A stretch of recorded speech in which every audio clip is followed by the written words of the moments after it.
Bismillahirrahmanirrahim. Assalamualaikum warahmatullahi wabarakatuh.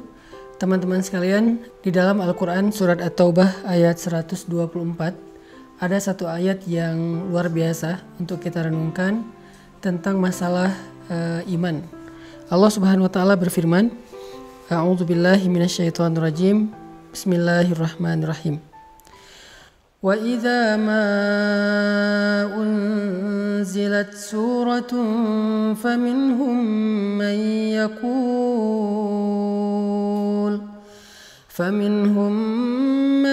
yaqulu ayyukum zadathu hadhihi imana فأما الذين آمنوا فزادتهم إيمانا وهم يستبشرون.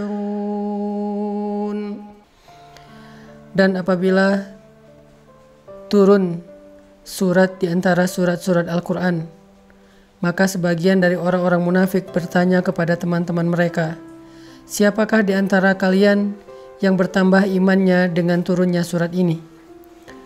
Maka sesungguhnya orang-orang yang beriman pastilah bertambah bagi mereka iman dengan turunnya ayat Al-Quran dan mereka merasa gembira karenanya. Shadaqallahul azim. Teman-teman sekalian, kita sering mendengar ungkapan dari para ulama bahwa iman itu yazidu wa yanqus, bertambah dan berkurang. Iman kita pada tabiatnya tidak selalu stabil. Ada kalanya dia dalam keadaan nyaman, dalam keadaan kuat, tapi ada kalanya juga dia dalam keadaan drop, dalam keadaan lemah. Sedangkan kita selalu membutuhkan iman kita 24 jam dalam sehari. Kita butuh iman kita seperti kita butuh udara. Karena dengan iman itu, jiwa kita bisa hidup. Karena dengan iman itu, hati kita bisa bernafas. Kita butuh iman lebih daripada kita butuh pulsa dan butuh handphone. Bahkan banyak orang yang ketika keluar rumah lalu melupakan handphonenya, pasti dia akan kembali lagi ke rumah walaupun dia sudah jalan jauh, saking butuhnya dia terhadap handphone. Dan begitu juga kita dengan iman. Kita nggak bisa keluar rumah tanpa membawa iman. Kita butuh iman dalam banyak adegan hidup kita. Kita butuh iman ketika kita sedang diuji supaya kita tabah dan sabar. Kita butuh iman dalam ibadah supaya kita khusyuk, supaya kita semangat. Kita butuh iman ketika kita bermuamalah, bergaul dengan orang lain supaya kita berlapang dada terhadap sikap-sikap orang lain yang kadang tidak berkenan buat kita. Kita butuh iman ketika kita sedang menghadapi orang yang jahil agar kita mampu memaafkan kesalahan mereka. Kita selalu butuh iman dalam keadaan apapun. Bahkan ketika kita dapat nikmat agar kita menjadi orang yang bersyukur. Bahkan ketika kita dalam hubungan rumah tangga pun butuh iman. Dalam bertetangga juga butuh iman, karena Nabi SAW bersabda, La yu'minu ahadukum hatta yuhibba li akhihi ma yuhibbu li nafsi. Iman seseorang itu tidak akan sempurna sampai dia mencintai saudaranya seperti dia mencintai dirinya sendiri. Kemudian, man kana yu'minu billahi wal yaumil akhir fal yukrim dhaifah, fal yukrim jarah. Siapa yang beriman kepada Allah dan hari akhir, hendaklah dia memuliakan tamunya, hendaklah dia memuliakan dan menghargai tetangganya. Artinya semuanya berlandaskan iman. Sehingga iman adalah salah satu kebutuhan yang cukup penting dalam hidup kita. Bahkan mungkin lebih daripada udara untuk kita bernafas, lebih daripada air untuk kita minum, lebih daripada makanan untuk kita makan. Kita butuh iman lebih dari semua itu. Nah, saking pentingnya iman dalam kehidupan kita, sampai para ulama mengumpamakan iman itu seperti akar. Lalu pohonnya adalah sabar, dan buahnya adalah kebaikan-kebaikan yang kita lakukan dalam kehidupan kita.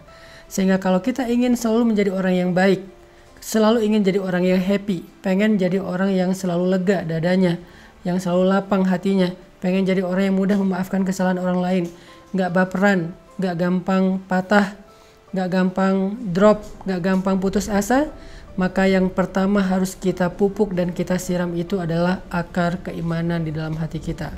Siapapun yang pengen tangguh dalam menghadapi ujian hidup, siapapun yang pengen survive dalam setiap musibah, siapapun yang pengen melihat keajaiban-keajaiban terjadi dalam adegan-adegan hidupnya, maka dasar yang harus dia kuatkan itu adalah iman. Orang kalau punya iman, Allah kasih banyak kejutan dalam hidupnya. Orang kalau punya iman, Allah kasih banyak kebaikan dalam hidupnya. Makanya Nabi mengatakan untuk hidupnya orang beriman itu dengan kalimat ajaban, menakjubkan. Ajaban li amril mu'min, menakjubkan sekali hidup orang yang beriman itu. Mau kondisinya susah, menakjubkan. Mau kondisinya senang juga, menakjubkan. Nah, pertanyaannya adalah ketika kita butuh iman kita untuk selalu bisa stabil, kalaupun dia berkurang tidak drop, dan mudah-mudahan dia bisa selalu bertambah, gimana cara kita untuk bisa menjaga keimanan? Gimana cara kita nge-recharging iman? Gimana cara kita nge-refresh iman? Teman-teman sekalian, pernah nggak teman-teman ngerasain saat-saat ketika hati kita tuh rasanya kayak dekat banget sama Allah? Hati kita rasanya kayak kangen banget sama Allah, kangen sama Rasul. Rasanya ibadah itu kayak nyaman gitu kan. Membaca Al-Quran nyaman, sholat malam itu nyaman. Bahkan sebelum tidur kita jadi kangen pengen tahajud. Kapan ya tengah malam pengen bangun, pengen doa sama Allah. Sholat itu bisa nangis, doa itu bisa nangis. Kapan? Rata-rata jawabannya kita bisa merasakan suasana hati senyaman itu ketika lagi banyak masalah. Padahal kita bisa merasakan hal yang sama tanpa harus menunggu datangnya masalah. Gimana caranya? Duduklah dalam majelis ilmu. Ketika kita mendengar nasihat-nasihat para ulama, ayat-ayat dibacakan, hadis-hadis disampaikan, cerita-cerita dikisahkan, saat itu kita akan merasakan kelezatan iman yang sama seperti yang kita rasakan ketika kita sedang diuji. Dan perasaan itulah yang bakal jadi bahan bakar dalam hidup kita untuk bisa melanjutkan perjalanan hidup, melanjutin traveling atau trip dalam kehidupan kita, menghadapi tantangan dalam hidup kita butuh bahan bakar banget. Dan bahan bakar itu lazzatul iman atau halawatul iman, manisnya iman di hati kita. Jadi penting banget kalau teman-teman ngeluarin budget buat nambah kuota handphone, harusnya budget yang lebih besar berani kita keluarkan demi menambah kuota iman. Kalau teman-teman bersusah payah olahraga supaya bisa keringetan, supaya sehat fisiknya, harusnya tidak ragu-ragu untuk bersusah payah dalam mencari ilmu untuk menambah iman. Kalau teman-teman sabar untuk ngecas handphone, menunggu 1 jam supaya handphone bisa dipakai lagi, harusnya teman-teman juga sabar duduk di dalam majelis ilmu 1 jam, 1,5 jam, 2 jam supaya iman kita bisa full dan bertambah kembali.